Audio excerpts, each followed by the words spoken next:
Assalamualaikum warahmatullahi wabarakatuh. Anak-anak, selamat berjumpa kembali dalam pembelajaran semi daring kita. Ingat semboyan kita, semangat kita pulih lebih cepat, tumbuh lebih kuat, makin bermartabat. Kali ini kita akan belajar tentang panas. Terus kita lanjutkan dengan jenis benda dan pengaruh panas terhadap benda. Ingat, panas, jenis benda yang akan kita pahami, dan bagaimana pengaruh panas terhadap benda. Mari kita lanjutkan.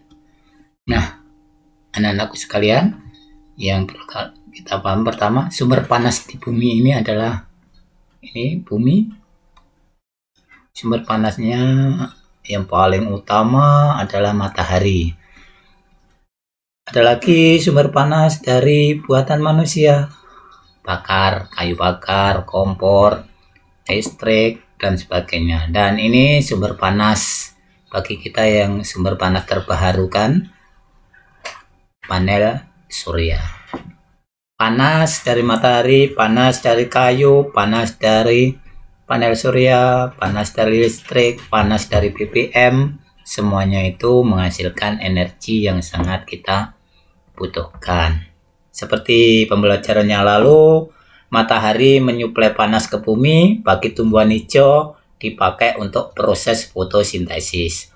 Tumbuhan hijau menjadi produsen bagi makhluk hidup lainnya sehingga bisa bertahan hidup di bumi. Panas matahari juga memanasi laut sehingga muncul kehidupan yang luar biasa di laut yang kita nikmati setiap hari. Sedangkan panel surya ini merupakan teknologi baru yang akan menggantikan teknologi yang lama, misalnya pemakaian kayu bakar, pemakaian bahan bakar minyak fosil, dan sebagainya, yang diperkirakan makin lama makin berkurang jumlahnya. Sedangkan panel surya ini akan tersedia insya Allah selama-lamanya. Selanjutnya, panas itu mengalami perpindahan, jadi merupakan energi yang akan mengalami perpindahan dari satu tempat ke tempat lain. Panas, perpindahannya terjadi karena adanya perbedaan temperatur atau suhu.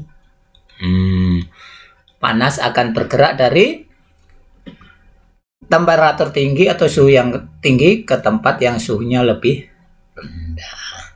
Itu kalor ya, atau panas. Ini semua akan menimbulkan proses perpindahan panas. Nah, perpindahan panas secara umum ada 3. Pertama, radiasi. Ini lebih sering disebut dengan memancar.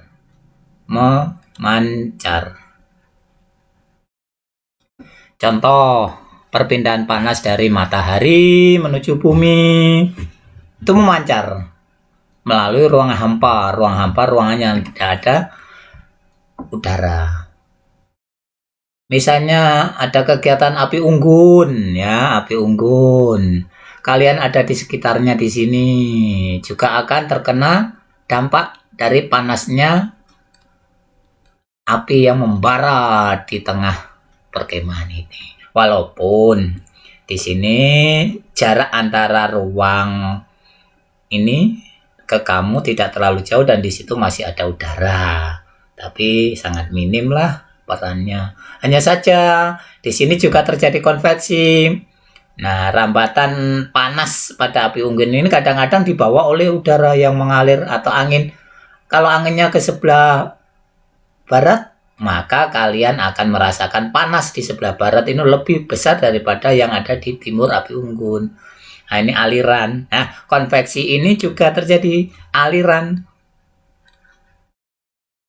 energi, aliran panas yang terbawa oleh benda-benda atau zat perantara. Misalnya terjadinya angin laut dan angin darat. ombak di laut itu juga pengaruh angin yang terjadi karena perbedaan suhu daratan dan lautan. Nelayan berangkat ke laut malam hari, terjadi angin darat karena udara di laut masih panas sehingga tekanannya kecil, terjadilah perbedaan tekanan udara, mengalirlah menuju ke laut. Nelayan dulu digerakkan dengan tenaga angin karena pakai perahu layar, tapi sekarang pakai perahu mesin, jadi bisa berangkat kapanpun sesuai dengan kondisi. Berikutnya adalah perambatan panas secara konduksi. Konduksi ini merambat. Semisal di sini ada lilin. Nah, lilin yang menyala. Terus kamu taruh sendok atau logam, ujung yang dibakar di sini, sedangkan kamu pegang di sebelah sini, akan terasa lama-lama akan panas. Tapi ingat, tidak semua benda bisa dipakai untuk sebagai konduktor atau perambat panas. Ya, nanti akan kita bahas berikutnya. Jadi konduksi merambat, bendanya tidak ikut berpindah. Kalau konveksi, benda ikut berpindah. Kalau radiasi tidak membutuhkan zat perantara. Konveksi, benda ikut berpindah, air mendidih, angin, dan sebagainya. Sedangkan konduksi, benda yang dirambati ini tidak mengalami perpindahan. Jadi kita merasakan panas, tapi bendanya tetap. Kita lanjutkan. Nah, benda-benda yang bisa mengantarkan panas itu disebut dengan konduktor. Sedangkan benda-benda yang tidak bisa mengantarkan panas disebut isolator. Anak-anak, kalian kalau ke dapur, di sana ada wajan, ada teflon, ada panci, ada penggorengan, ada sodel, ada irus, dan sebagainya. Itu kadang-kadang misalnya ini. Nih. Irus ya, untuk sodel sayur atau irus lah, ini irus. Nah, bagian yang dipegang oleh tangan ibu-ibu ini dilapisi oleh benda-benda tertentu. Ini konduktor, ini mudah panas. Ini, nah. Tapi untuk mencegah itu diberi benda yang namanya isolator. Bisa terbuat dari kayu, bisa terbuat karet, bisa juga dari bahan-bahan yang lainnya. Ya, kadang-kadang kalau terpaksa ibu pakai kain untuk melindungi tangannya dari pengaruh panas. Nah, saya ulangi, konduktor benda yang dapat atau mudah mengantarkan panas. Kalau isolator benda yang sulit. Nah, sekarang ada kata semi. Semi. Nah, semi dan super. Semikonduktor ini bisa menghantarkan tapi juga bisa menghambat panas. Kalau super ini paling, namanya ya super, paling baik ini. Nah, semikonduktor ini sangat penting di era modern ini. Bahkan semua alat-alat elektronik, alat-alat digital memakai semikonduktor. Kita lanjutkan anak-anak. Nah, benda. Nah, kita lanjut ke masalah benda. Benda secara wujudnya ada padat, ada gas, ada cair. Nah, kalau padat ini bentuknya relatif tetap, tidak mudah berubah. Walaupun volumenya juga ikut tetap, dipindah kemanapun tidak akan berubah volume maupun bentuknya. Namun, kadang-kadang manusia itu menggunakan ide kreatif mengubah benda. Misalnya, pensil. Nah, yang mula-mula tumpul, kita raut, kita ongoti menjadi runcing. Itu hanya beberapa hal yang dilakukan manusia karena sesuai dengan kebutuhan. Berikutnya, nah, perubahan benda yang lainnya ada benda cair. Benda cair itu wujudnya cair, encer. Contohnya kecap, minyak, air, bensin, solar, spiritus seperti yang tadi kita gunakan untuk melakukan percobaan. Itu cair. Bentuknya akan mengikuti wadahnya, hampir sama dengan gas. Gas ini dimasukkan ke dalam tempat-tempat tertentu bisa, tapi volumenya tidak berubah, isinya tidak berubah, namun bentuknya berubah. Benda cair ini mengalir dari tempat yang tinggi ke tempat yang lebih rendah, sehingga sungai itu selalu berhulu di pegunungan, sedang hilirnya ada di laut. karena air selalu mengalir dari tempat yang tinggi ke tempat yang lebih rendah. Gas berbeda dari tekanan yang tinggi ke tekanan yang lebih rendah. Kalau benda gas misalnya asap dan sebagainya, itu ya. Ada lagi udara, nitrogen, oksigen, CO2, itu contoh dari gas yang pernah kita bahas atau kita gunakan waktu membahas masalah fotosintesis. Nah, itu ya. Nah, ketika benda-benda padat cair gas ini terkena pengaruh benda panas, maaf, salah Pak Guru, karena panas akan terjadi peristiwa ini, penguapan atau menguap. Contohnya air kita rebus akan menjadi uap. Jadi perubahan dari cair menuju gas ketika terkena panas, ini namanya menguap. Nah, dari cair menjadi gas, kena panas. Kebalikannya, apabila dari gas berubah menjadi cair, ini disebut peristiwa pengembunan atau mengembun. Hal ini terjadi karena penurunan suhu. Kalau ini dipanaskan, ini didinginkan. Nah, ini akan mengembun. Contohnya misalkan gelas kosong kita isi dengan es batu, maka di tepinya ini di bagian luar akan muncul bintik-bintik air basah. Padahal gelasnya tidak retak. Ini terjadi pengembunan. Juga pada waktu pagi hari banyak air di ujung-ujung dedaunan, ujung-ujung rumput, itu terjadi proses pengembunan.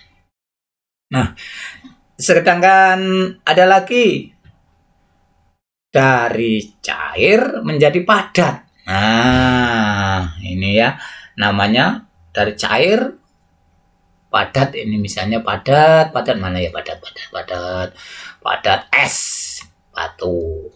Kita biarkan di ruangan suhu kamar atau dipanaskan, maka akan berubah menjadi cair. Ini namanya mencair. Kebalikannya, kalau dari cair kita dinginkan, akan membeku menjadi padat. Seperti yang kita lakukan tadi, ya anak-anak ya. Tentu ingat. Ada lagi, padat berubah menjadi gas. Gas. Ini namanya menyublim. Contohnya kapur barus, atau kamper, atau pewangi glit flora yang ditaruh di dalam mobil, di kantong plastik itu keras, tetapi lama-kelamaan akan habis karena berubah langsung menjadi gas.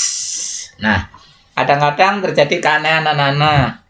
Misalnya ada kompor gas, korek gas, itu di dalamnya nggak ada gasnya, kelihatannya cair.